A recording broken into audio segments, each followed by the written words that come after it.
শেষ সময়ের গোলে কোনো মতে হার এড়ালো লিভারপুল। ইংলিশ প্রিমিয়ার লিগে ফুলহ্যামের বিপক্ষে 2-2 গোলে ড্র করেছে লিভারপুল। এ নিয়ে টানা 2 ম্যাচে পয়েন্ট খোয়ালো অলরেডরা। আগের ম্যাচে নিউক্যাসল ইউনাইটেডের বিপক্ষে 3-3 গোলে ড্র করেছিল আর্নে স্লটের দল। শনিবার ঘরের অ্যানফিল্ডে প্রায় হারতেই বসেছিল লিভারপুল। 2 বার পিছিয়ে পড়ে কামব্যাক করেছে তারা। সে সময় গোল করে কোনো মতে 1 পয়েন্ট আদায় করতে পেরেছে সফরকারী ফুলহ্যামের কাছ থেকে।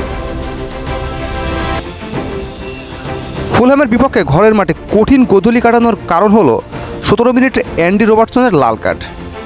ডি বক্সের কয়েক হাত বাইরে ফুলহ্যামের তারকা হ্যারি উইলসনকে ট্যাকল দিতে গিয়েই ফাউল করেন তিনি। স্কটল্যান্ডের এই ডিফেন্ডারকে সরাসরি লাল কার্ড দেখান রেফারি। লিভারপুল 10 জনের দলে পরিণত হওয়ার আগেই 1-0 গোলে এগিয়ে ছিল ফুলহ্যাম। 11 মিনিটে অ্যাদ্রিয়াস পেরেইয়ার গোলে লিড পেয়েছিল সফরকারীরা। প্রথমার্ধে সমতায় ফিরতে পারেনি লিভারপুল। সল্টের কাছ থেকে বুদ্ধি নিয়ে দ্বিতীয়ার্ধের শুরুতেই গোল করেন লিভারপুলের গোডি গ্যাপকো। মোহাম্মদ সালাহর ক্রস থেকে দুর্দান্ত হেডে গোল করেন নেদারল্যান্ডসের ফরওয়ার্ড। এতে 1-1 সমতায় ফেরে অলরেডরা। 76তম মিনিটে আবারও পিছিয়ে পড়ে লিভারপুল। এবার ফুলহ্যামের হয়ে গোল করেন রদ্রিগো। রবিনসনের ক্রস থেকে গোল করেন এই ব্রাজিলিয়ান। মুনিস ব্যর্থ করেন লিভারপুলের ব্রাজিলিয়ান গোলরক্ষক অ্যালিসনকে। 10 মিনিট পর সমতায় ফেরে লিভারপুল।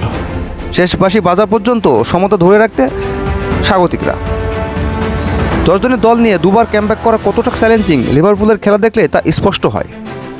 টানা 2 ম্যাচে পয়েন্ট খোয়ালেও এখনও প্রিমিয়ার লিগের সিংহাসনে বসে আছে লিভারপুল। 15 ম্যাচে 36 পয়েন্ট নিয়ে শীর্ষে আছেন অলরেডরা।